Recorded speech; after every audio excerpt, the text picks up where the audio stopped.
How do you feel about making errors on the ball field? Well, physical errors are part of the game. I mean, you're going to miss balls. You're going to make bad throws. You beat yourself up about it pretty bad. Well, yeah, I did, but because I always thought you were leaving the pitcher down when you made errors.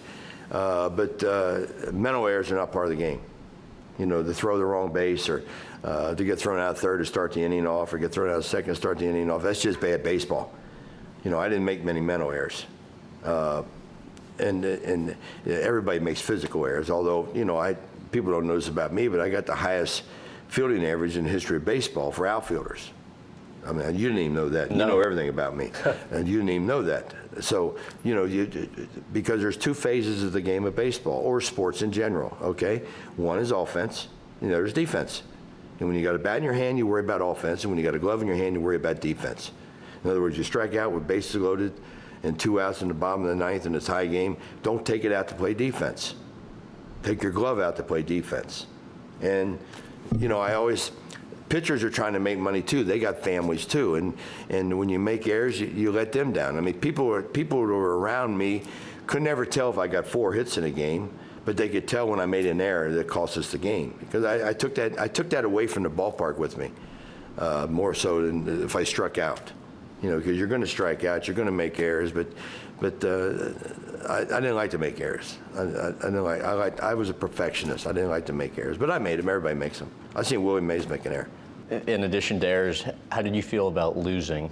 Oh, losing sucks. I mean, you know, I mean, that's of all the records I have, the proudest record is 1,972 winning games. That's more winning games than anybody in the history of sports. You play the game to win. And, you know, you get in trouble sometimes when you tell kids this, but not to the standpoint that you're a sore loser, but, you know, I've been in situations, Graham, where we just won a World Series, and the guy we beat is in our clubhouse congratulating us. I couldn't do that.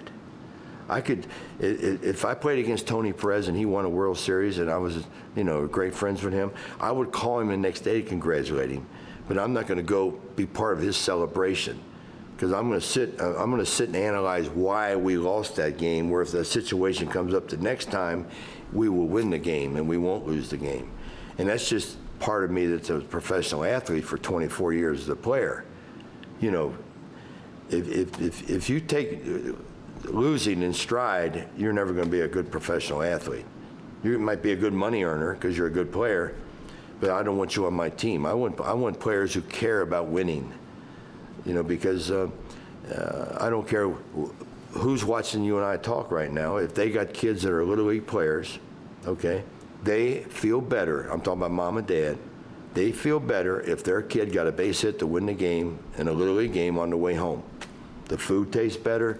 The phone call to grandma and grandpa is better, as opposed to striking out and going 0 for 4. You know, when I was a kid, if we lost a game, my dad wouldn't even stop to eat. You had to earn that food. Okay, so if we went into a prolonged slump, it was almost like going to Jenny Craig.